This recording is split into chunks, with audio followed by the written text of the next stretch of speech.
네, 지금부터는 12.3 비상계엄 내란을 막아낸 역사의 주인공들 모시고 말씀을 좀 들어보려고 합니다.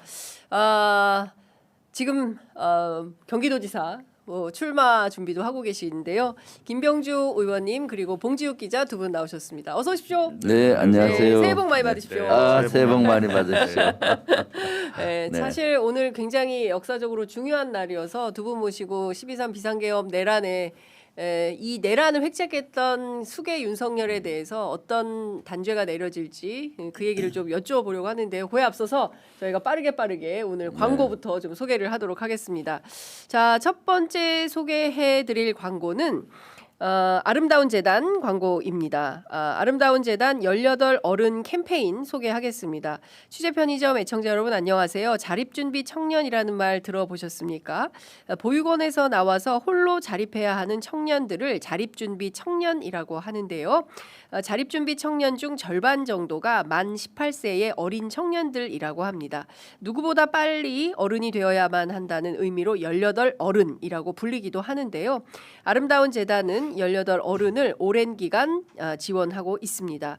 위안부 피해자셨던 고 김군자 할머니께서 전 재산을 기부하시면서 시작된 자립준비 청년 지원 사업을 무려 27년째 이어오고 있습니다. 자립준비 청년 이슈에 아무도 관심을 가지지 않았던 2013년에 캠페인을 시작해서 당사자의 목소리를 세상에 알리기도 했습니다.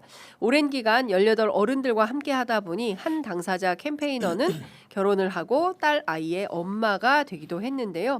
보육원 선생님을 엄마라고 불러야 했던 자립준비 청년에게 엄마가 된다는 건 어떤 의미일까요?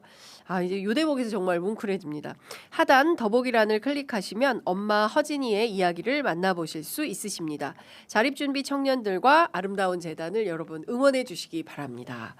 자, 두 번째 소개해드릴 광고는 전라도의 기품 있는 명품 김치 운림가 김치를 소개하겠습니다. 1970년 전라남도 광주 대인시장에서 작은 반찬 가게로 시작을 했어요.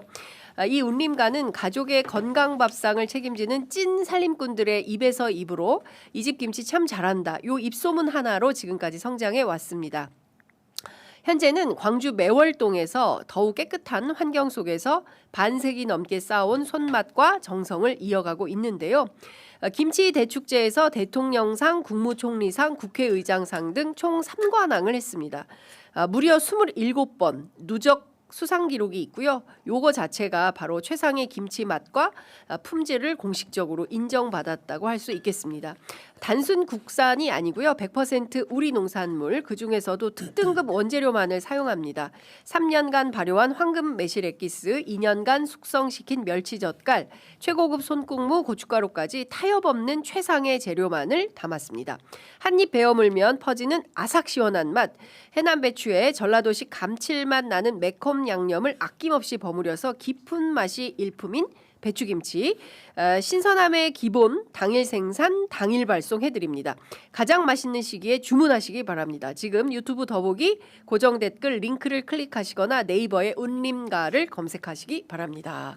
아이고, 오늘 의원님 시간이 없기 때문에 빠르게 들어가겠습니다. 오늘로 444일입니다. 네. 의원님에게 12.3 비상계엄 내란이란 이렇게 질문을 던지면 어떤 답을 하시겠습니까? 윤석열 내란 수계가 장기 독재 집권을 하기 위해서 군을 동원해서 민주주의를 무너뜨리고 나라를 무너뜨리는 내란이죠. 아마 후세 역사가들은 윤석열 김건희 난으로 표현할 거라고 봅니다. 네, 그렇기 때문에 올 선고를 앞두고 있는데 진짜로 법정 최고형 사형까지 가야 되는 거죠. 우리나라가 5,000년 역사를 유지한 이유가 하나 있어요. 네. 여러 가지 요인이 있지만 그 중에 하나 나라를 무너뜨리려고 하는 역적 무리들에 대해서는 그 삼족을 멸할 정도로 법정 최고형 플러스 그 삼족을 멸할 정도로 중형을 취했던 겁니다. 네. 그래서 내란이나 또는 이런 영모 사건들이 많지가 않았거든요. 물론 뭐 한 몇백 명 가끔은 일어나긴 해도 거기에 대해서는 늘 경계해 왔기 때문에 나라가 유지됐는데 이번에는 그러한 철퇴를 내리지 않으면은 우리는 후세 미래 세대에게 빚을 지는 겁니다. 내란 수계 윤석열 정권에서 네. 가장 탄압을 많이 받은 언론인 봉지욱 기자한테 오늘은 어떤 의미가 좀 있습니까? 글쎄요, 뭐 이제 내란이라고 하는 것은 자기가 이제 집권을 하기 위해서 하는 거잖아요. 근데 윤석열의 내란은 특이하게도 영구 집권을 위해서 한 거다라고 일종의 유신, 네. 박정희의 유신과 비슷하게 그런 목적으로 했기 때문에 뭐 다양히 뭐 많은 국민이 사형, 최소한 무기징역 이렇게 얘기하는데 저는 글쎄요 좀 부정적입니다. 부정적? 네, 일단은 직위원? 예, 직위원 재판장 예, 때문에 예. 1심에서 어떻게든 구속 취소를 해준 것이 우연은 아닐 것 같고요. 예. 일부러 본인이 논리를 만들어서 해준 것이기 때문에 오늘 우리의 상상을 뛰어넘는 어처구니 없는 선고가 나올 수 있겠다라는 생각을 합니다. 어처구니 없는 선고. 그 오늘 아침 뭐 수많은 법률가들이 법률가 출신 정치인들이 여러 아침 라디오 방송에 출연해서 그 사형까지는 안 가고 무기징역 가능성도 있고 유죄 취지로 뭐 20년 30년 이렇게 선고할 수도 있다. 네. 나중에 이제 나올 네. 수 있게. 그런 얘기를 하고 저도 사실은 이 그 직연 판사가 구속 취소라는 어마어마한 결정을 윤석열한테만 해준 거잖아요. 네. 우리 역사상 그렇죠. 원 포인트로 아무도 그렇게 한 사람이 없어요. 시간을 따져서 윤석열한테만 문을 열어주고 윤석열 끝나니까 문을 닫아버렸어요. 그 이후에 김영선, 명태균, 심지어 김용현까지도 나도 구속 취소해달라라고 요청했지만 싹 다 무시당했거든요. 그러니까 이 직연 판사가 혼자 이런 결정을 했겠냐. 그 뒤에는 조이데 코트가 있는 거 아니냐. 뭐 이런 등등의 의심이 있어서 국회에서는 좀 어떻게 전망하세요? 의원님의 이제 당연히 사형이 나와야 된다. 사형이 언도되어야 한다라고 하지만 네. 이러저러한 정보를 많이 접하는 국회의원님들은 어떻게 보십니까? 전반적으로. 실제 이것은 뭐 제가 봤을 때는 오늘 선고가 네. 바로 메타게 되지 않습니까? 네. 내란에 대한 어떤 형량 기준이 되는 것이고 시금석이 되는 거 아니겠습니까? 그렇기 때문에 지금 국민들의 법 감정상 실제 이 내란은 실제 반역이나 마찬가지고 여기에서는 법정 최고형을 요구하는 것이죠. 역사에 오늘은 선례를 남기는 날이라고 봅니다. 단순한 형사 재판을 하는 날이 아니고 역사적인 선례를 남기는 거잖아요. 실제 우리가 재판부도 저는 그거를 꼭 인식하리라고 봅니다. 장윤석은 취재 편의점 와서도 제가 여러 번 얘기했는데 네. 왜 12.3 내란에 씨앗이 자라서 13 내란이 일어났을까 봤을 때 우리가 역사 돌이켜 보면 명확해요. 5.16 쿠데타를 단죄를 못했습니다. 18년 동안 장기 집권하면서 5.16 쿠데타로 성공한 사람들이 다 단죄가 안 된 거예요. 18년 네, 동안 예. 한 명도 안 됐습니다. 그리고 12.12 쿠데타로 또 그 전두환 세력들이 집권하고 예. 12년 동안 집권했잖아요. 예. 전두환 노태우로 이어지면서 그래 단죄 못하고 그 이후에 단죄했는데 솜방망이 처벌한 겁니다. 또 사면 복권해주고 만약 그러한 단죄가 이루어졌다면 어떻게 되겠습니까? 그러한 씨앗들이 윤석열, 김용현 이런 머릿속에 씨앗이 자라서 네. 12.3 내란에 대한 유혹을 받고 장기 집권을 위해서 한 것이고 위로부터 내란 아니겠습니까? 네. 쿠데타 이것은 아주 나쁜 겁니다. 위로부터 내란 저는 실제 대통령이 하는 이런 내란은 성공 확률이 80% 이상이에요. 네. 이게 너무 나쁜 거죠. 그렇기 때문에 이러한 역사적인 선례라는 것들을 저는 뭐 직위원 재판부 사실 신뢰하진 않아요. 우리 국민들이 공정성이나 신뢰 면에서 직위원 재판부 무너졌잖아요. 네. 그 뒤에 조의대가 있다고 하지만은 지금 이러한 역사적인 사건이고 오늘 역사적인 날이란 것들을 인식을 좀 하고 있으리라고 저는 기대해 봅니다. 진짜. 네. 예.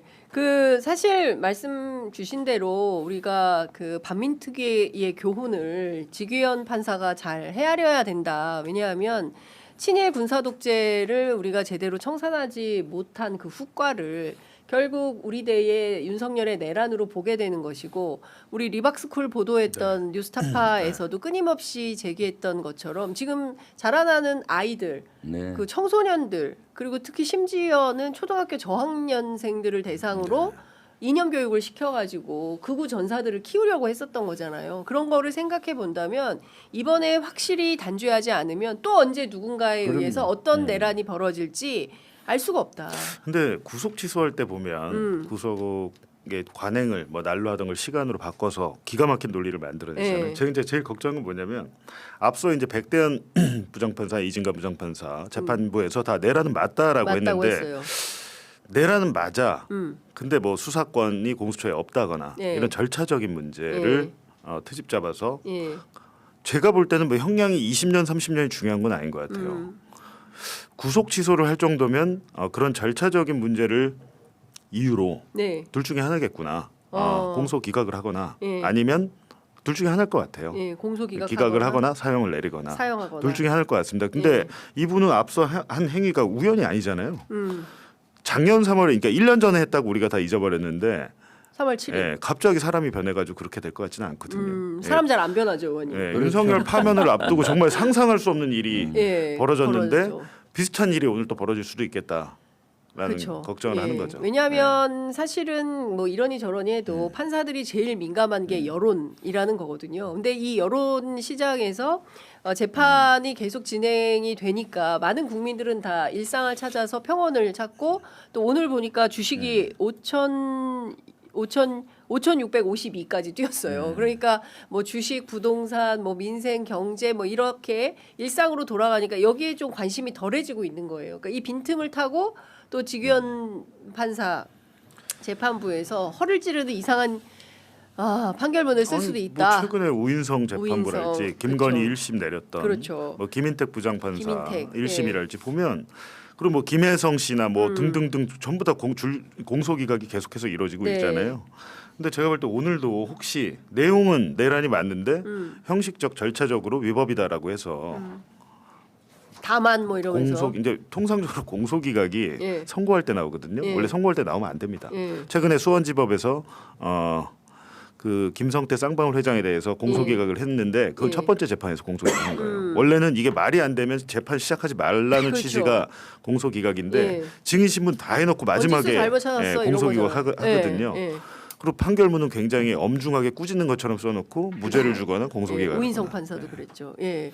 근데 그런 거 생각해 보면 결코 안심하거나 그럴 수는 없다. 근데 그렇다고 해서 우리 국민들이 할 수 있는 건 또 아무것도 없지 않습니까? 그러니까 판사 지금 이게 무슨 뭐 배심원들이 있어가지고 네, 배심제를 통해서 배심원들이 가서 이 재판에 어떤 선한 영향력을 끼칠 수 있는 상황도 아니고 오로지 직위원 판사와 함께 한 배석 판사 두 사람의 판단과 역량에 따라서 결정되는 재판이기 때문에 이 참 불안불안하다. 지금 그러니까 10시 21분 지나고 있는데요. 대부분 국민들이 많이 불안해하잖아요. 네. 불안해한다는 거는 직위원 재판부에 대한 신뢰성이나 공정성이 무너졌다는 얘기고 그 뒤에는 또 조희대 대법원장이 버티고 있다는 얘기 아니겠습니까? 네. 그러니까 더욱더 사법개혁이 얼마나 필요한지 절실히 느끼고 있고요. 법적 카르텔이 작동이 되면서 재판도 지연되고 무죄 퍼레이드가 일어나고 이렇게 하기 때문에 국민들이 실제 많이 불안해하는 면도 있죠. 저도 사형해야 된다고 이렇게 얘기하지만은 일말에 또 불안감을 사실은 갖고 있어요. 예, 국회의원으로서. 그렇죠. 예. 그래 만약에 사형 선고라든가 이런 법정 최고형이 안 된다면은 진짜로 사법 카르텔과 사법 개혁의 필요성이 너무나 절실한 거고요. 네. 여기에 진짜로 국회에서만이 아니라 거리에서도 같이 저는 투쟁을 해야 된다고 보거든요. 네. 그래서 오늘 역사적인 순간에 예. 좀 역사적인 설레 예. 진짜로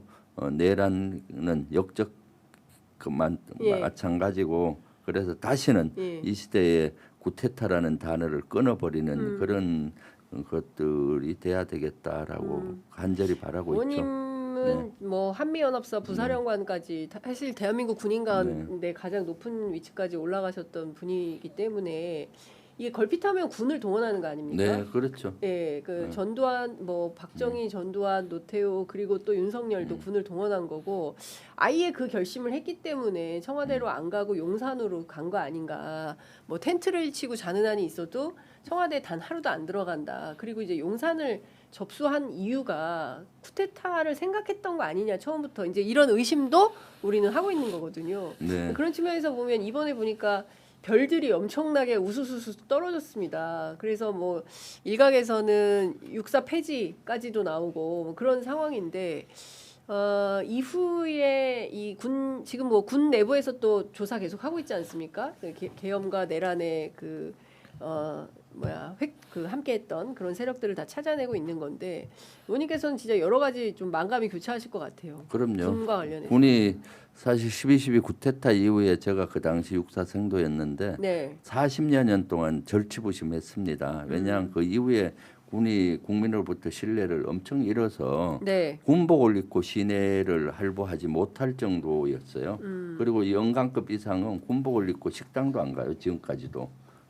미국에 제가 근무할 때는 네. 미중부사나 이런 데는 군복 입고 항상 다니고 자랑스럽게 생각하게 됐는데 예. 절치부심하면서 40년 동안 한 결과 군은 어떻게든 앞으로 쿠데타에 가담 안 하고 정치적인 중립을 지키겠다 맹세하면서 해와서 국민의 신뢰가 많이 올라갔었거든요. 네. 제가 내란을 최초로 계엄한다고 경고했을 때도 국민들 대다수는 뭔 소리야? 지금은 계엄 한다고 군이 따르겠어? 어느 시대인데 계엄해? 예. 이렇게까지 하고 또 많은 분들은 제가 너무 나간다 음모론자라고까지 할 정도로 군이 신뢰가 높아간 겁니다. 네. 그런데 이번에 12.3 내란이 군이 동원이 됨으로써 다시 군이 계엄군이 되고 내란군이 됐지 않습니까? 그러다 보니까 이 후과가 저는 앞으로 한 20년은 갈 거라고 봐요. 다시 신뢰를 회복하는 데 완전한 신뢰를 회복하는 예. 데는 그러니까 윤석열 내란 우두머리와 그 관련 내란 세력들은 얼마나 역사에 죄를 지었는지 모르죠. 그리고 지금 보십시오. 재판 나와서 사과 한마디 없잖아요. 그렇죠. 아직도 반성 한마디 못하고 뭐 자신들이 정당했다라고 지금 주장하는 저 모습. 국민들은 진짜 원하는 것이 재판정에 나와서 진심 어리게 석고대죄하고 죄송합니다. 형도 형이지만은 그런 모습을 보여주기를 원하는데 얼마나 뻔뻔합니까? 그러니까요. 저런 뻔뻔함이 이번 재판의 결과로서 사형이 나와야 된다고 저는 아주 얘기하고 있고 오늘 이 방송 꼭 그 직위원 재판 간들 봤으면 좋겠어요. 네. 아니 판결문은 이미 써져 있죠. 그렇죠. 네, 써져 있고 아마 어제 기자들에게 배포하는 설명 자료 오늘 설명 자료 한 7, 80쪽 될 것 같은데요. 7, 설명 80쪽? 자료만. 설명 자료 7, 80쪽 될 텐데 장황한 게 어제 다 불안하네. 작성이 돼 있고 아마 보고가 되지 않았을까 싶어요. 예. 대법원장에게도 예. 보고가 되고 다 공유가 됐을 거고 우리만 모르고 설명 있죠. 자료가 지금 벌써 배포가 돼 있어요 기자들한테. 배포는 안 됐는데 예. 선고 이제 이후에 직후에 이후에 이제 배포를 하잖아요. 직후에 너무 배포하죠. 길게 읽으니까 이게 예. 기자들이 기사를 써야 되는데 또 친절하게 그 정리는 해주잖아요. 정리해 그렇지, 주는데 법원에서. 어제쯤이면 다 작성이 됐고 결재를 맞지는 않겠지만 보고는 됐겠죠. 예. 어떤 내용인지 보고는 됐겠는데 우리 국민들만 지금 모르고 있는 거고 네. 오늘 보니까 또 원래 오후 2시에 해야 되는데 오후 3시에 3시로 한다고 해. 예. 이것도 좀 이상하죠. 그러니까 네. 그래서 뭐 1시간을 번다 내란 속의 윤석열이 속옷난동하면서 버티면 끌고 오는데 1시간 네. 정도 잡고 오후 3시로 잡은 거 아니냐라는 얘기도 있었죠. 오늘 글쎄요. 어. 안 나와도 예. 어차피 이제 다음 주에 직위원 예. 부장판사는 북부지법으로 간다면서요. 그렇습니다. 예. 이동이 예정 이미 결정이 난 예, 거고 예. 정상적이라면 너 다음에 안 나와도 내가 선고하고 갈 거야. 다음 주 월요일에 잡으면 되거든요. 예. 그렇게 하면 되는데 와, 진짜 좀 추잡하지 않나요? 이게 그렇습니다. 모든 것들이. 예. 그래서 저는 사실은 이 전 과정에 대해서 끝까지 승복을 안 하는 거죠. 의원님 말씀해주신 대로 내가 정말 잘못했다. 국민들에게 총뿌리를 겨눈 그 자체에 대해서 정말 진심으로 사죄한다. 다시는 그런 일이 벌어지지 않도록 정말 그 하늘 보지 않고 살겠다. 뭐 이런 정도의 얘기를 네. 해줘야 이게 정상인 거잖아요. 근데 그게 아니라 특검이 구형할 때 사형 구형할 때 웃고 그리고 끊임없이 조롱하고 뭐 홍장원 그 1차장 같은 경우에는 증인으로 출석시켜 놓고 한다는 소리가 당신 잘려 가지고 기분 나빠서 나한테 지금 이렇게 복수하는 거 아니야라는 투의 질문을 계속하고 끝까지 부하한테 책임을 미루지 않습니까? 그럼요. 예. 네, 네. 곽종근 사령관 오죽해야 막판에 그런 내 진짜 이런 얘기는 안 하려고 했는데 라고 그렇죠. 하면서까지 네, 네. 한동훈 뭐 잡아다가 내 앞에 어. 내가 데려오면 총 쏴 죽인다 이런 말까지 하는 거 아닙니까? 그럼요. 예. 네, 네. 그러니까 진짜 무도하기 짝이 없는 내란 속의 윤석열에 대한 재판인데, 그러니까 국민들이 보기에는 너무나 자명한 이런 결과가 나와야 되는 건데 그렇지 않은 것은 결국 이게 지규현과 조희대 그 대법원장 간의 어떤 커넥션 속에서 또 해괴한 법리를 만들어 가지고 풀어주거나 혹은 형을 뭐 약하게 때리거나 상식을 배반하는 그런 그 결정이 나올까봐 국민들이 불안한 거 아닐까요? 아니 저는 그냥 그 엘리트주의에 빠진 법원의 판사들이 그냥 기본적으로 이게 12.3 비상계엄은 내란이 아니다라는 생각을 갖고 있는 분들이 있는 것 같아요.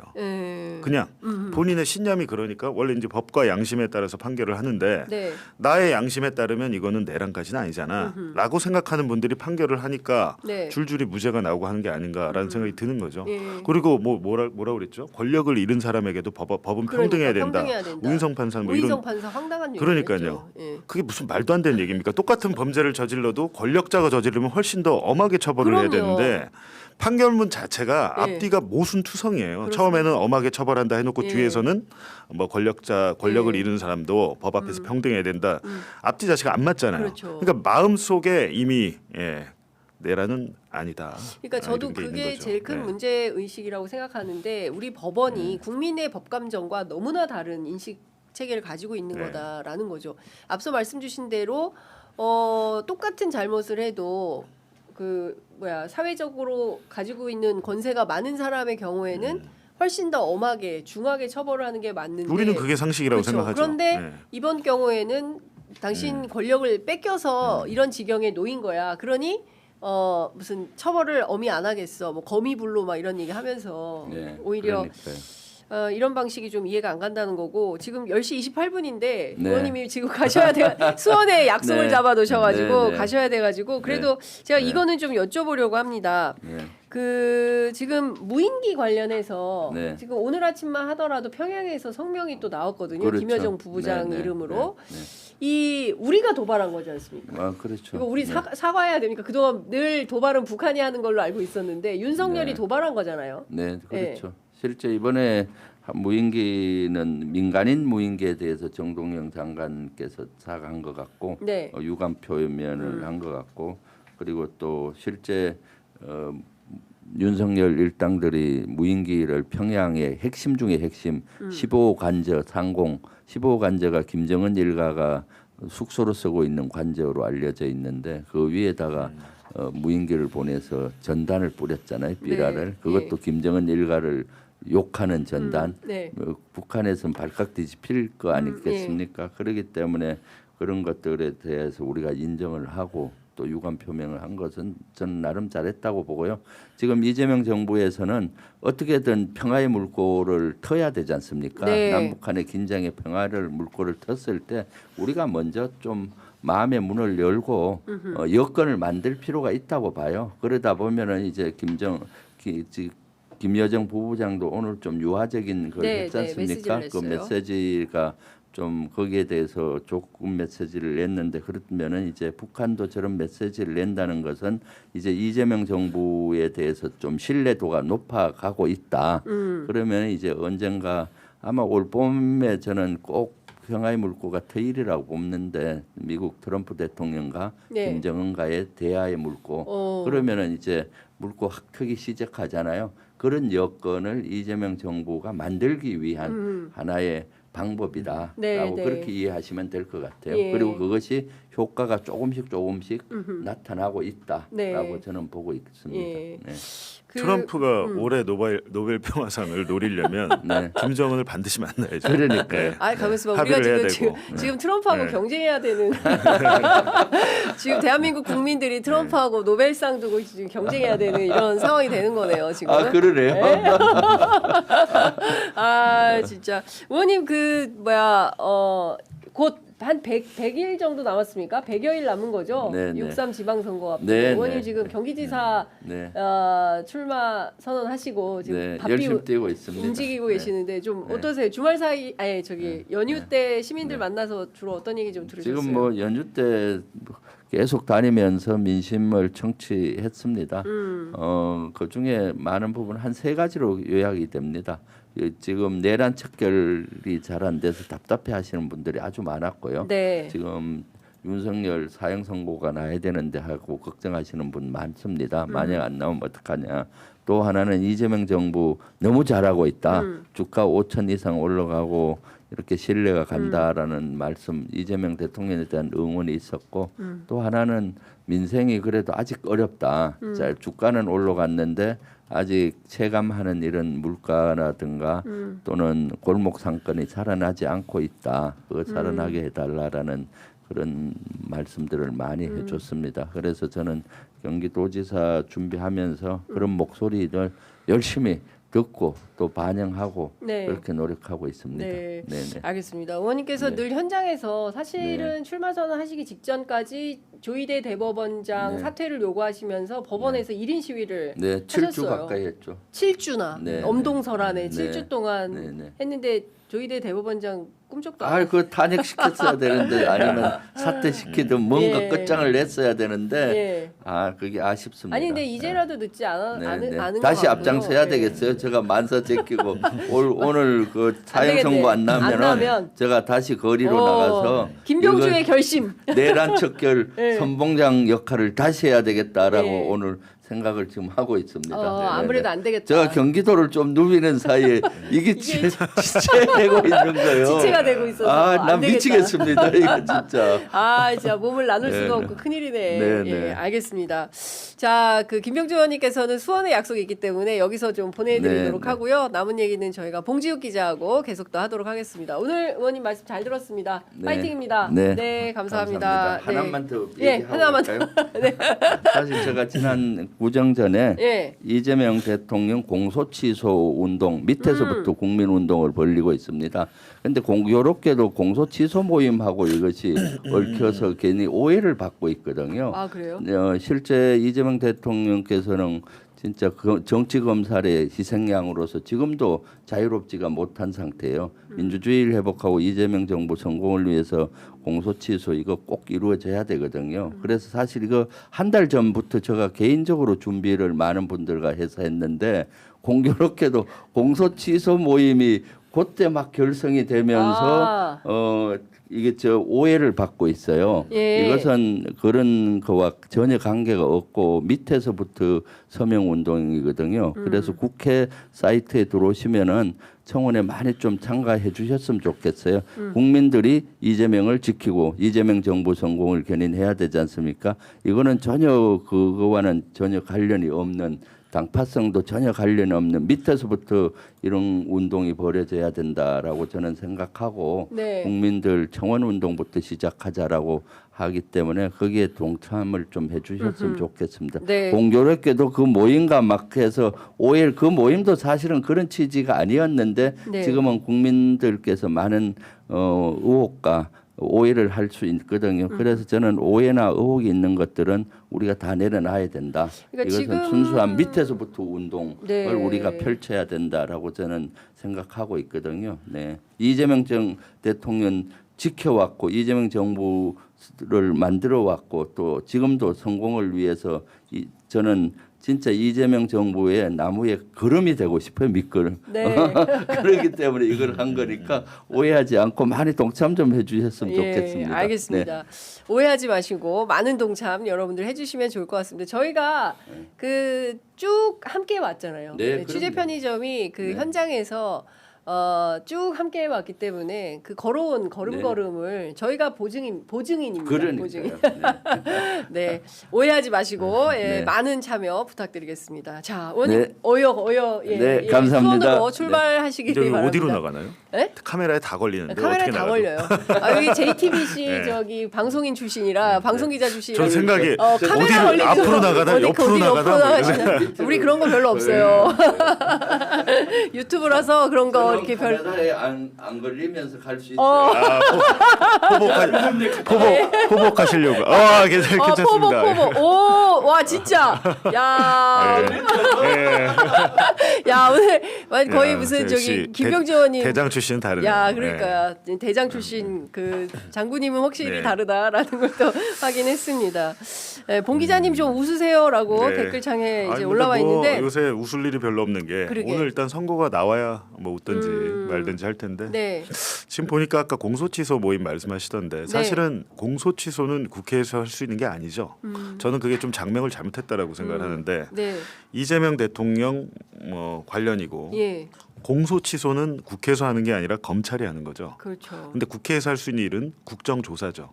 그러니까 윤석열 정치검찰의 불법 조작 창작 수사에 네. 대해서 국정조사를 하는 게 사실은 이 모임의 국조 모임으로 해야 돼요. 국정조사를 예. 추진하겠다라고 하는 게 예를 들면 지금 재판에서 피고인으로 재판을 받고 있는 남욱이나 유동규 뭐 정영학 회계사 뭐 대장동 사건도 있고 백현동 사건도 있고 대북송금 사건도 많잖아요. 네. 지금 여러 가지로 지금 조작 불법 수사 전모가 쭉 드러나고 있는데 이분들이 서울 고검에서 뭐 인권 TF 만들어서 수사를 했는데 잘 안 돼요. 지금. 그러니까요. 그리고 제가 듣기로 막 같은 검사가 검사끼리 수사하려고 막 피하고 이러니까 그 피고인들을 증인들을 국회로 불러서 국정조사를 하면 상당 부분 전모가 많이 드러날 거거든요.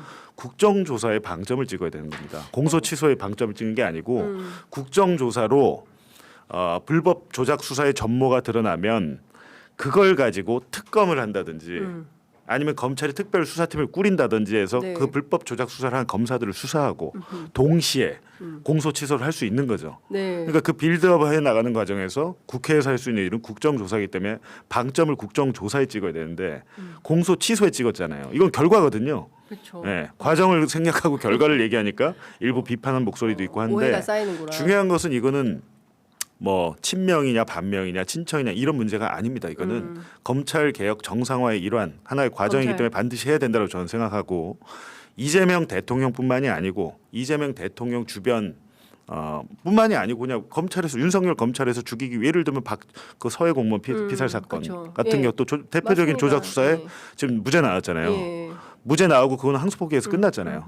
근데 거기에 대해서 그런 지금 우리가 항소포기에서 끝난 재판들도 한번 해봐야 되는 거죠. 그리고 네. 원자력 관련해서 예, 원전 관련된. 대대적인 수사, 월성 원전 관련 수사했던 거 네. 이런 것들에 대해서 국정조사 한번 해볼 필요가 있겠다. 아니 그 뉴스타파 기자들도 마찬가지 아닙니까? 그러니까 관련 사건인데 예, 관련 사건. 관련 사건인데 일단 본류 사건, 굵직한 본류 사건을 먼저 해야겠죠. 예. 해서 전모를 밝혀야지. 왜냐하면 제가 볼 때 이게 오죽 답답하면 모임을 만들 이런 게 나올까라는 싶은 거예요. 지금 말이 검찰 개혁이 잘 안 되고 조직적인 저항이 있고 지금 한 9월쯤 8월쯤 되면 난리 날 거 아닙니까? 검사들 네. 집단 줄사표 내고 그렇죠. 보안 수사권 하나도 준해 만해하다가 그 싸움이 나는데 예.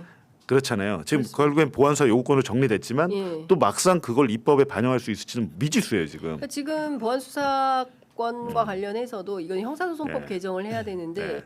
이걸 수사권으로 할지 요구권으로 할지 일단 국회의 의견을 존중해 달라라는 게 이제 정청래 대표의 입장이고 이걸 이제 그 봉욱 예. 봉지욱이 아니라 봉욱 네. 이제 봉욱 민정팀에서 이 법안을 또 어떻게 손질을 할지는 또 그 위원회 중심으로 해서 아니 뭐 논의를 다시 법안이야 하는 사실 법사위 거치는 과정에서 다 거기서 수정을 하는 건데. 마지막엔 그렇게 되죠. 일단은 뭐 이제 어쨌든 정부 청와대에서는 법으로 한다니까. 약간 정부의 입장도 좀 생각을 생각해달라. 해달라라는 것이고, 근데 조정이 되겠지만 어쨌든 대통령이 국회에서 네. 수기를 해서 토론을 거쳐서 정하라라고 이제 지시를 했으니까 그대로 하면 되는 것이고. 네. 좀 여러 가지로 이제 공소취소 이 모임에 대해서 논란이 많길래 제가 드리는 말씀이에요. 그러니까 반드시 필요하지만 방점은 공소취소는 나중 최후의 결과고 국정조사를 제대로 하는 게 중요하다. 예를 들면 남욱 변호사가 대장동 위례 사건 그 재판에서 검사가 나를 불러다가 너의 장기를 배를 갈라서 장기를 다 꺼낼 수도 있고 환부만 도려내서 치료할 수도 있다 이런 얘기들을 했다라고 그 짧은 증인 하루 재판 하루 몇 시간 하는 동안에 그 얘기만 하다 들어갔거든요. 네. 그러니까 이진관 재판장이 거기에 대해서 남욱 변호사 당신 들어가가지고 글로 써서 서면으로 정리해서 나한테 보내줘. 분량 제한 두지 마. 라고 지금 얘기를 했는데 썼을 거 아닙니까? 네네. 그게 지금 세상에 나오나요? 남욱이 다시 그 재판정에 가서 증언대에 서려면 언제 설지 몰라요 지금. 그렇죠. 그러니까 그런 걸 위해서라도 국정조사를 하게 되면 국회 증인으로 부르면 되는 거잖아요. 국정조사의 증인으로. 그 과정을 하면 사실 된다. 국정조사 같은 경우에는 굳이 모임을 결성하지 않아도 국회 권능이기 네. 때문에 국회 법사위 차원에서도 또 이제 당 물론 이제 국조 같은 경우는 여야가 네. 합의해야 되는 측면이 있어서 네. 뭐 그런 거를 적극적으로 요구하고 정치행위로 결론을 내리고 그 결과로 공소취소 안 할 수 없는 상황을 네. 만드는 네. 이게 사실은 정치의 역할이고 기능인데 일단 근데 모임을 여러분께서 만드니까. 아셔야 되는 게 검찰이 어떤 조직이냐면 어차피 한 4년만 버티면 정권 바뀐다는 생각을 갖고 있는 거예요. 그렇죠. 예, 예, 잠시 우리는 해체될 뿐. 맞습니다. 네. 이거 그냥 어차피 공소청이 생겨도 그 건물에 아이 같이, 개명이라 그러죠. 예, 개명. 같이 옆에서 일하던 애 그대로 일하고 같은 수사관 그대로 있는데 4년만 버티면 생각하고 있고 그래 나중에 대선 때 캐비닛 한번 열지 캐비닛 한번 열어서 대선판 흔들어 주지라는 생각을 갖고 있고 지금 50대 중반의 검사장급들은 다 많이 나갔잖아요. 네. 못 보고 나가고 했는데 젊은 검사. 3, 40대들은 대거 승진했습니다. 특수부 반부패 수사부에 있던 친구들 저희 대장동 사건 수사팀도 그렇고 예. 저희 언론 관련 수사팀도 그렇고 강백신 어미준 밑에 있던 어떻게 보면 그 루키들 있잖아요. 새끼들 다 승진했어요. 영전하고 네. 막 그러니까. 뭐 한국 거래소 파견도 가고 한국 거래소 파견 검사가 한국 거래소 파견 가면 정말 좋거든요. 나중에 옷 벗고 나갔을 때 증권 관련해서 경제범죄 관련해서 전문 딱 두 개거든요. 공정이랑 증권 한국 거래소가 정말 좋은 자리로 봤는데 거길 가더라고요. 조작 불법 수사에 부역한 검사들이 부부장으로 막 승진하고 부장으로 승진하면서 그런 거래소나 이런 좋은 꽃보직에 파견을 근데 왜 가거나 그러는 걸까요? 검찰 연구관이 가. 근데 나는 기본적으로 그게 이해가 검사들은 안 어떻게 가네요. 생각하냐면 예. 특검 출신이 지금 이번에 다행히 2차 특검 판사 출신이잖아요. 예. 검사 출신은 어떻게 생각하냐면 예. 그래도 제가 칼질은 잘해. 그러니까 예, 수사는 데려다 잘해. 쓸 애가 없어. 이렇게 생각. 예. 2,000명 중에 우리가 데려다 쓸 애들은 그러니까 100명도 안 돼. 친일파를 기용할 때도 마찬가지였어요. 똑같은 그래도 논리예요. 일은 친일파 네. 친일은 했지만 네. 그래도 걔가 일은 잘해. 그 일을 누가 할 거야? 그냥 데려다 쓰는 그러니까 거야. 물론 이런 식인 잘하는 거예요. 검사가 있겠지만 예. 그 잘하는 그 법 기술을 예. 그 수사 기술을 정권 옹이나 충성을 위해서 예. 엄한 사람 잡아 넣는데 쓰는 사람이면 그 사람 써야 됩니까? 안 되죠. 그거 아니잖아요. 예. 근데 이미 윤석열 정권에서 어미준 지금 수사받고 있고 뭐 어미준 부장검사 뭐 이런 분이야 옷 벗겠지만 강백신 뭐 버티고 있잖아요. 고검에서 박상용 뭐.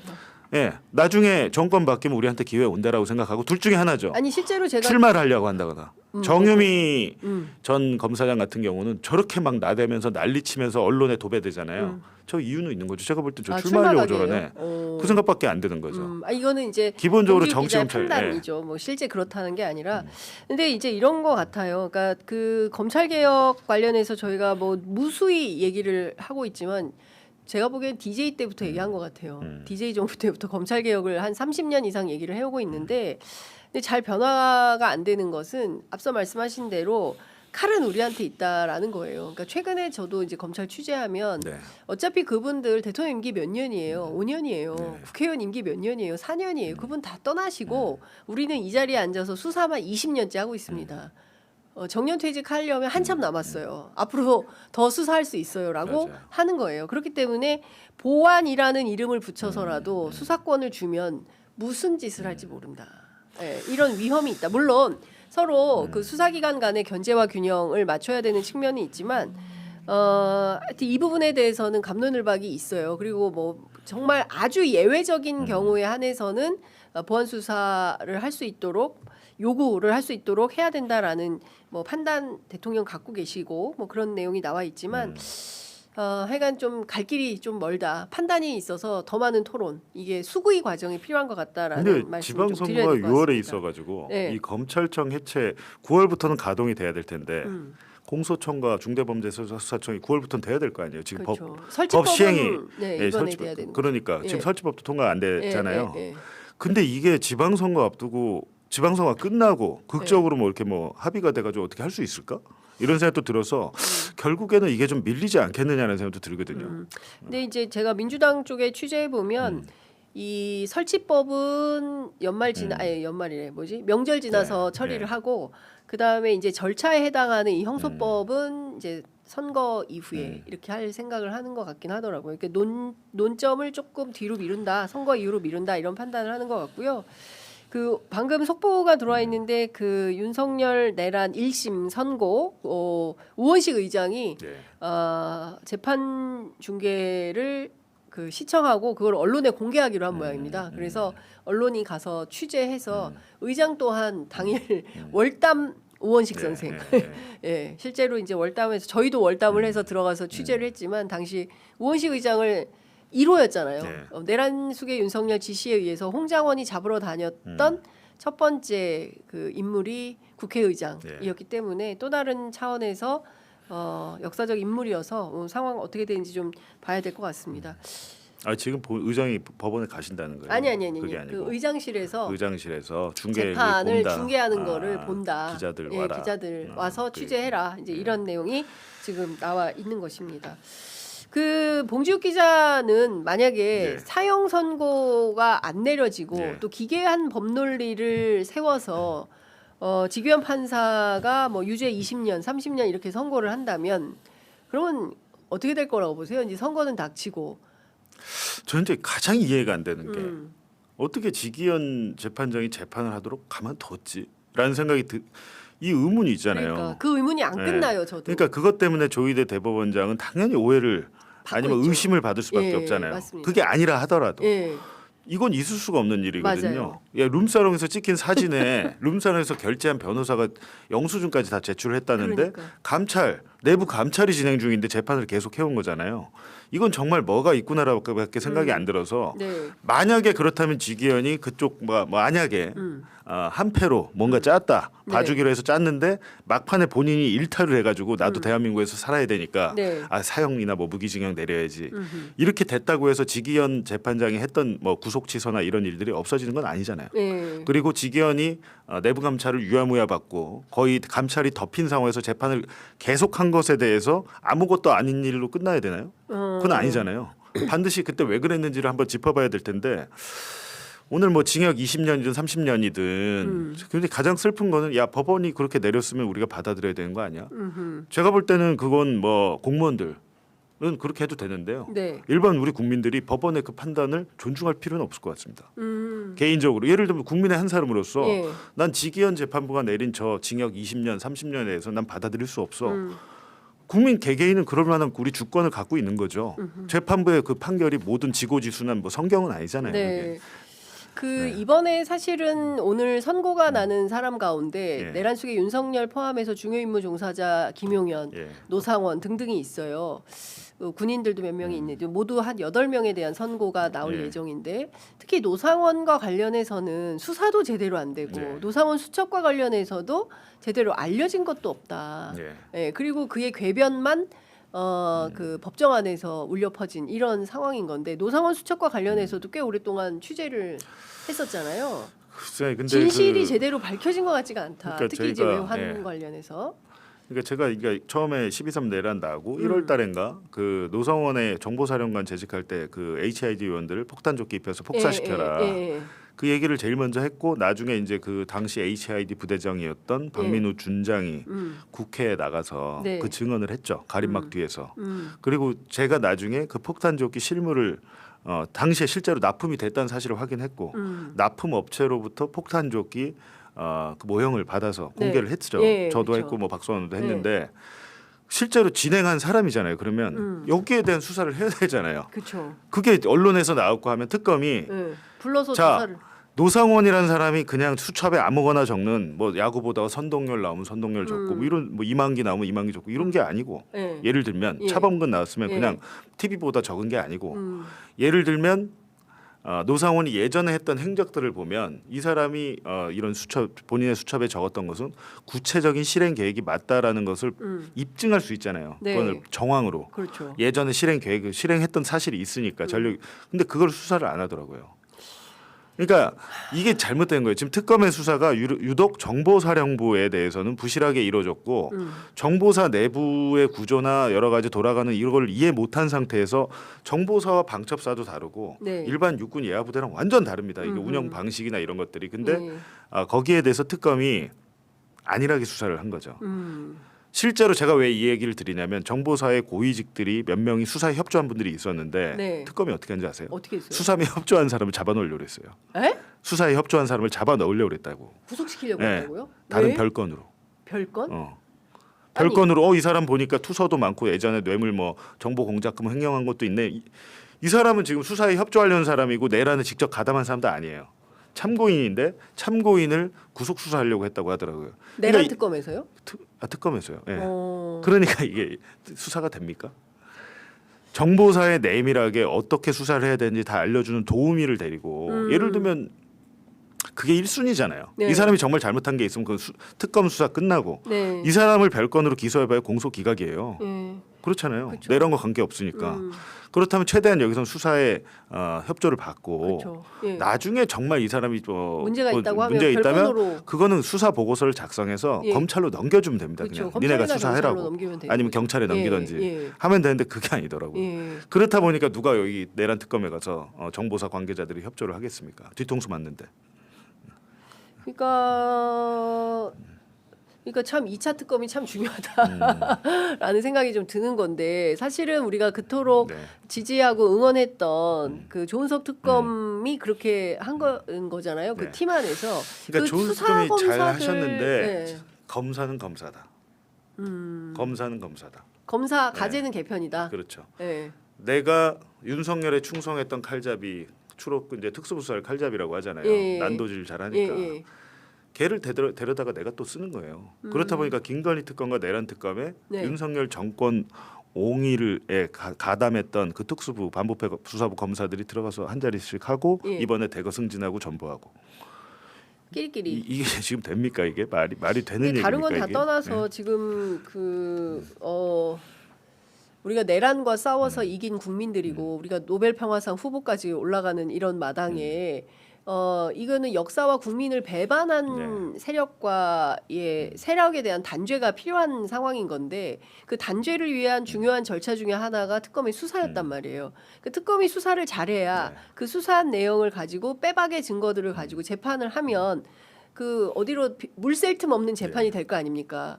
근데 그게 초동 조치에서 제대로 수사가 안 되니 빈 구멍이 퉁퉁 있으니까 무죄로 하고 공소 기각으로 빼주고 뭐 이런 방식의 릴레이가 지금 벌어지고 있는 거 아닌가? 김건희 특검, 내란 특검 팀 안에서 그런 저기 판단이 가능한 거잖아요. 네. 그러니까 하여튼 2차 특검도 걱정은 되는데 어쨌든 우리가 기존에 갖고 있던 그 편견, 뭐 검사들이 특수부 검사들이 수사 잘해. 수사는 잘할 수 있는데 그 수사의 기술을 못된 짓을 하는데 쓴 사람들은 당연히 배제해야 되고 그 사람을 수사해야 돼요. 제가 말씀드렸지만 그 편견을 버려야 됩니다. 2,000명 검사 중에 그 사람들 한 4, 50명, 100명도 안 되는 사람들 이 사람들 아니면 안 된다는 생각을 갖고 있다. 이건 시작부터 안 되는 거죠. 왜냐하면 김건희 1심에서 1년 8개월 나온 이유 그런 이유 때문이죠. 지금. 우리 크림소다님께서 정말 해도 너무하네요라는 댓글을 달아주셨는데 이게 일종의 이제 그 허탈감과 허무주의 이렇게 가면 안 되는 것이고 어떻게든 2차 특검에서 벌써 다음 주입니다. 이제 권창용 특검이 거창한 말은 하지 않아요. 그러니까 내란 사태의 외환과 관련해서 어떻게 좀 수사할 범위가 많고 그래서 빠르게 이 일들을 해나가겠다라고 아주 그 간결한 문장으로 설명을 기자들한테 했는데요. 실제 이것만큼은 꼭 살펴봐야 된다라는 주요 길목과 포인트를 알고 계실 것 같아요, 우리 봉 기자님. 저는 기본적으로 이제 일반 이적은 조금 더 수사를 해서 네. 외환 유치로 할 수 네. 있을 것 같다고 저는 생각하고 정보사의 몽골 공작이나 대만 공작에 네. 대해서는 좀 더 파봐야 된다라는 예. 것이고요. 일반 이적과 외환 유치는 하늘과 땅 차이죠. 그럼요. 일반 이적죄라는 것은 그냥 북한을 찬양하고 고마하기만 해도 지금 북한으로 무인기 보냈던 민간 무인기 보냈던 대학원생들도 지금 일반 이적죄잖아요. 그러니까요. 예. 근데 그게 만약에 군과 국정원이 관계가 돼 있었다면 그건 외환 유치가 될 수 있겠죠. 이미 내란이 일어난 상태에서 여러 가지 뭐 전쟁 개시에 준하는 행동을 했다고 볼 수도 있는데 저는 그 부분하고 두 번째는 김건희와 내란의 연관성이 아예 없는 것처럼 지금 그냥 끝났잖아요. 네. 윤석열이 일부러 우리 와이프가 알면 큰일 나 혼나 뭐 이렇게 얘기했다는 이런 이야기들이 사실은 윤석열도 특수검사 출신입니다. 그러니까요. 예, 대검 중수 과장을 했던 사람이에요. 예. 이 사람이 그렇게 이야기를 했을 때는 저는 그 반대로 봐야 된다라고 보고 갑자기 거의 평상시 생활의 모든 것을 아내 부인으로부터 지시받는 사람이 유독 그 하나의 내란 행위에 대해서만 독자적으로 했다고 보기 상식적으로 어렵잖아요. 그 부분에 대해서 수사를 해야 된다. 예. 그렇게 해야 이 지금 흐트러진 모든 퍼즐이 맞춰질 것 같다. 정말로 저는 개인적으로 정말로 그 진정한 내란 수행은 김건희였다고 생각을 하거든요. 진정한 내란. 그렇게 살아와 그렇게 윤석열이 김건희 발밑에서 지시대로 예. 짜준 대로 예. 살아왔던 게 중앙지검장 검찰총장부터 해가지고 여기 대통령까지 만든 건 김건희 본인이라고 생각했고 본인도 대통령을 하려고 했다는 그런 계획들도 네. 지금 정황들이 나오고 있고. 그 명절 때 중앙일보가 연재하고 있는 김건희 윤석열 부부의 그 비사를 쭉 네. 기록한 기사를 아니 보니까 최재형 목사 가관이죠, 만났을 때 가관. 통일 대통령 얘기는 그냥 한 게 했잖아요. 아니에요. 예. 그냥 얘기한 게 아니고 정말로 그렇게 실행을 하려고 했던 것 같기 때문에 예. 그 두 가지는 반드시 해야 되고 뭐 나머지야. 최재형 목사만 네. 만나서 얘기한 건 아니에요. 김건희 씨가. 그렇죠. 사실은 제가 네. 잘 알고 지내는 그 원로 예. 그 사회단체인이신데 그분한테도 김건희 씨가 그 2022년 예. 7월에서 8월 여름 무렵에 직접 찾아가서 그 통일 얘기를 합니다. 통일 대통령 얘기를. 그러니까 김건희 씨는 자신의 그게 로망이었던 거예요. 그러니까 윤석열 다음에, 그러니까 윤석열 계엄을 통해서 차기 대통령은 자기에게 뭐 힐러리 프로젝트 네. 뭐 이런 거를 실제로 가동을 했었다는 거잖아요. 정신 나간 사람들의 정신 나간 짓이 아니고 권력을 가진 사람이 정신이 나가면 그 행위를 실천을 한 거죠. 그렇죠. 12.3 내란 그 중에 하나일 뿐이고 이게 실패했으니까 그 다음 계획이 실행이 안 됐을 뿐이죠. 근데 그 계획이 있었다는 것은 분명히 보이니까 반드시 이제 2차 특검을 해야 되고 지금 이제 마칠 시간 돼서 이제 네. 안 그래도 어제 정동영 통일부 장관이 대북 무인기 침투에 대해서 네네네네. 뭐 사과를 했잖아요. 네. 이거 왜 했다고 보세요? 연휴 마지막 날에 갑자기 통일부 장관이 통일부 장관이 연휴 마지막 날에 왜 한 거예요? 그러니까 잘 생각해 보세요. 갑자기 사실은 하나 마나한 걸 한 거거든. 전에도 한 번 했어요. 네. 유감 표명을 했단 말이에요. 예, 북측에. 근데 통일부 장관이 카메라에 나와서 했고 예. 김여정 북한의 김여정이 바로 화답을 했습니다. 예. 화답을 했죠. 예. 오늘 또 화답을 예, 했죠. 지금 이재명 대통령이 계속 얘기하는 게 이제 남북 관계 복원이잖아요. 그쵸. 그리고 어제는 9.19 군사 합의 뭐 관련해서도 우리가 뭐 영공이나 이런 데서 이미 복원을 하겠다, 예. 조치를 하겠다라고 얘기를 한 것은 그러니까 제가 취재한 바로는 네. 지금 일부 되고 있습니다. 물밑 네, 접촉. 물밑 접촉이 되고 있는데 대북 그 물밑 물밑 접촉. 접촉이 정부 차원에서 되고 있는 건 아니고요. 그럼 오늘 정부 차원에서 되고 있지 않지만 정부에서 다 보고를 받고 인지하고 있고 네, 정부의 지원 아래서 남북 접촉이 지금 이루어지고 있다. 오, 야 이거 라는 특종이다. 제가 옛날 같았으면 이런 것도 기사 쓰고 그랬는데 기사를 쓸 곳이 없습니다. 그래서 오늘 취재 편의점에 쓰세요. 장윤선 편의점에서 취재 편의점에서 예. 말씀드린 거는 지금 예. 남북 관계 초기 단계죠. 접촉이 이루어지고 있고 거기에는 어디서 좀 중국에서 중국에서 네, 중국에서 이루어지고 있고 네. 그 만남이 예. 이루어지고 있고 통일부도 알고 예. 청와대도 다 알고 있다. 그러면 조만간 그 새로운 그 해빙기가 옵니까? 해빙기가 당연히 저는 온다고 생각하고 제가 전에도 한번 말씀을 드렸는데 예. 북한의 경제 무역 일꾼 리호남 예. 리호남. 영화 공작의 리명훈으로 나왔던 예. 이분이 지금 북경에 예. 북경에 가시면 캠핀스키 호텔이라고 있습니다. 캠핀스키 호텔. 예, 아시죠? 예. 캠핀스키 호텔이 거기서 캠핀스키 묵어본 적 호텔에 있어요? 제가 묵었었죠. 예, 예. 여기가 되게 특이한 거기가 호텔인데. 북한의 정찰총국에서 한다는 얘기도 있고 한데 거기서 묵으신 거예요 지금? 아 진짜? 북한의 정찰총국이 그 호텔 운영한다는 그래서- 설도 있어요. 야, 이 북한 캠핑- 사람들은 다 거기서 묵습니다. 진짜? 북경에서는. 네. 아니 나 캠핑스키 호텔에서 한번 묵은 적이 있었는데 여기 가면 그렇게 카톡이 안 돼요. 나와야 돼. 거의 그냥 도청이 다 됐다고 보셔야죠. 이런. 네. 캠핑스키 호텔을 예. 거점으로 해서 리호남이 지금 활동을 하고 있고 오. 리호남이 민간 대북 사업가들도 많이 만나고 있지만 예. 리호남 저기 부상이 지금 북경에 나와 리호남 있다는. 참사라고 하는데요. 참사, 예. 이분이 52년생인가 그래요. 52년생인데 숙청당하지 않고 지금까지도 예. 활동을 하고 있잖아요. 대단하네. 대외 무역 일꾼인데 우리 이번에 대북 송금 사건에도 쌍방울이 북한에 돈을 건넬 때도 그 브로커 역할을 했다는 게 리호남이잖아요. 예. 북경에 나와 있다는 거죠 지금 그러니까 리호남이. 거기서는 경제 무역 일꾼이고 우리가 봤을 때는 돈 뜯어가는 사람이에요. 약간 사기 그것도 좀 있는데 리호남 씨 만나면 어찌됐든 물어보고 싶은 게 있겠네. 이분이 뭐 제가 알기로는 이제 저를 만나는 거에 대해서 평양에 물어보겠다라고 했다고 하는 거예요. 저는 이제 오. 대북 송금 사건 때문에 네. 한번 물어보고 싶다. 근데 제가 이제 말씀드리면 전원으로 듣기는 리호남이 예. 김성태는 사기꾼이고 한국 검찰이 조작 수사를 했다라고 이제 얘기를 했대요. 했대요. 그러니까 저한테 전해주신 분이 우리 대북 사업가가 있잖아요. 예. 두 분이 같은 얘기를 하고 있습니다. 다른 김성태는 분들이. 사기꾼이고 그 다음에 그러면 이재명 대통령 자기 사업을 위해서 돈을 보낸 거지 그거를 네. 왜 나를 또 줬다고 하면서 만약에 김성태가 보낸 800만 달러 중에 우리 검찰 수사는 100만 달러는 리호남이 개인적으로 받은 걸로 돼 있어요. 그 돈을 내가 개인적으로 받았다면 지금 이 자리에 앉아 있겠냐? 예. 라고 하는 거예요. 북한에서는 자기가 공작해서 그 돈을 개인적으로 슬쩍하면 당에다 상납을 해야 될 거 그렇죠. 아닙니까? 예. 그 얘기를 하는 거예요. 그러면서 한국의 나 그런 검찰이 사람 아니다. 대북 송금 사건을 조작이다. 조작했다라고 리오남이 얘기를 하고 있다는 거. 근데 우리 법원에 나와서 증언을 할 수 없으니 제가 가서 좀 만나자라고 했는데 그거에 대해서 본인이 판단 못하고 평양에 한번 물어보겠다라고 했는데 이게 도장 받으면 나와서 만날 수 그거는 이제 있으니까. 둘째치고 중요한 것은 리오남이 나와서 활동하기 시작했다는 것은 중요한 의미가 있다. 그렇죠. 그리고 엄청난 의미죠. 지금 우리 정부도 일단은 민간을 통해서 남북 접촉을 하고 있다. 더 자세한 거는 이 일에 방해가 될까 봐 제가 말씀드린 건 적절치 않은 것 같고요. 네. 알겠습니다. 잘 될 것 같습니다. 예, 굉장히 그 흥미로운 소식을 전해 주셨습니다.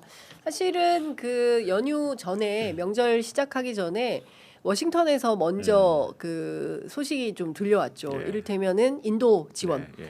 그 대북 인도 지원을 시작한다. 이게 이제 워싱턴에 있는 한국의 고위 관계자를 통해서 이제 예. 언론에 풀이된 내용인데요. 그것도 굉장히 중요한데 그럼 과연 북한이 대북 인도 지원을 받을 거냐?